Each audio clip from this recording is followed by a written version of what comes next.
attacks us with nuclear weapons, danger will come not just from blast or heat or nearby radiation effect, but also from fallout. Fallout, which may occur miles and miles away from the blast. You need to know about fallout, what it is, how to detect it, and what to do to protect yourself against it. Everybody needs to know. Yes, this does mean you.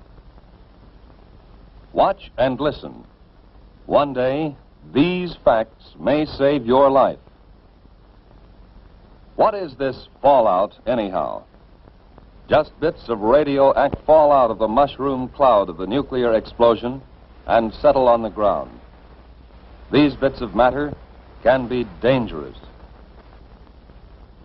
You're exposed to some radiation every day, from cosmic rays or other natural sources of radiation. These exposures are too small to hurt you. But when a wartime nuclear explosion occurs, a serious fallout follows. Thousands of tons of atomized earth, building materials, rocks, and gases may be thrown into the air. And the mushroom cloud containing them sometimes moves as high as 100,000 feet, nearly 20 miles up.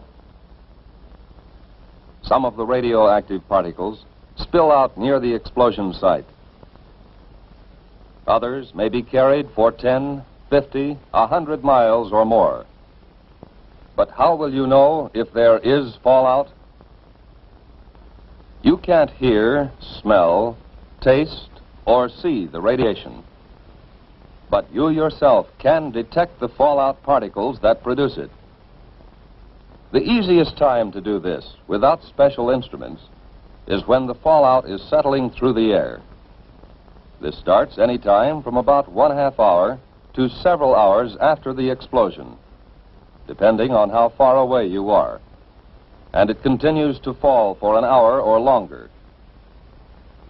Usually you can see the fallout.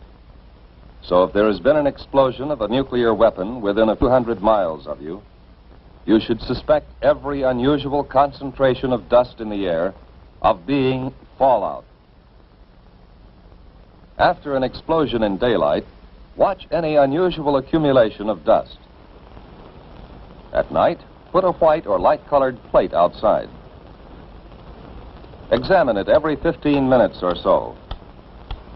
If dust is accumulated on the plate, treat it as fallout. The particles in that fallout behave like miniature X-ray machines, sending out radiation in all directions. If there are many particles, and if you are exposed to them long enough, you will be hurt. Others will be watching for that fallout, of course. Experts will estimate the probable path and speed of approaching fallout and try to keep you posted. But it may come before you hear any details by radio or otherwise. You must take precautions, whether you hear their reports or not. If radio stations are operating, you will hear reports, especially on the Conelrad frequencies 640 or 1240 on your AM dial. As soon as it is safe for specially protected crews to get out into the open, these highly trained civil defense radiation detection teams will make a thorough check of radiation levels and characteristics. Those facts will be relayed to you by radio as fast as they come into civil defense headquarters in your area. Information from the radiation monitoring teams will be combined and analyzed by experts manning a central radiation control point. These experts, who know just how fast harmful radiation reduces in force, can predict when it will be safe for people to come out of shelters and resume normal tasks. We have warned that you may have to act before you get any detailed reports. Just what can you do if fallout comes your way? Find the best shelter you can. The more solid substance you can put between yourself and the fallout, the better.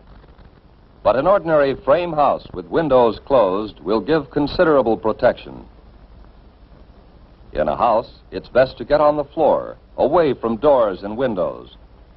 Or if you can, find a location with additional walls in the center of the building. A basement is even better if the house has one. Large buildings, such as apartment or office buildings, give good protection. The thick, heavy masonry of their walls and floors makes it hard for radiation to get through. Basements, inside rooms, or corridors on the lower floors are safest.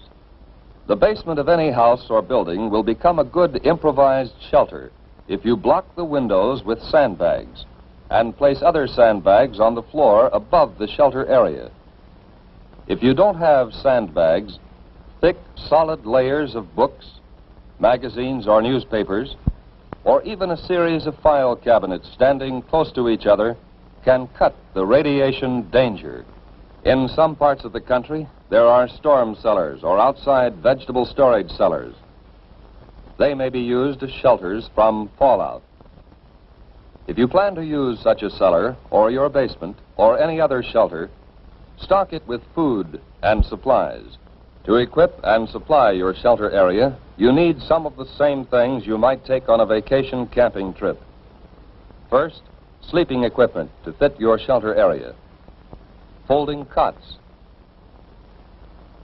or sleeping bags and blankets. Then, food and water. There should be at least a 2-week supply. You'll want plenty of fruit juices and lots of your family's favorite canned foods. The drinking water supply should be rotated often to be sure it's fresh.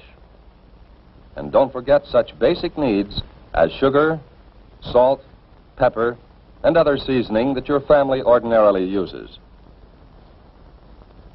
Now, some equipment. A radio is very important. It should be a battery portable with spare batteries. A transistorized radio is best, as the batteries last longer. Next, you need light in the form of flashlights and a battery-operated lantern. Then, a good first aid kit. Now, plates, cups, silverware. A can opener and a bottle opener are important. Add to these things enough closed containers to take care of garbage and human waste. Especially if there will be children in the shelter, include some books and magazines, paper and pencils, maybe 1 or 2 small, simple games. The best protection of all is the special shelter built according to specifications of your local civil defense organization. This has an air filter to allow ventilation, but keep dust out. And it has at least 3 feet of earth over it. It would be a good idea to go right now to your local civil defense office to secure plans for the type of shelter you want, and then to get busy on construction. Plans are simple, using standard materials. So maybe you can do the job yourself. But all this special shelter talk won't help very much if you are caught way out on the open road. If that happens, keep driving until you see a building, which may be a house or barn, church or school. Drive as close to the building as you can.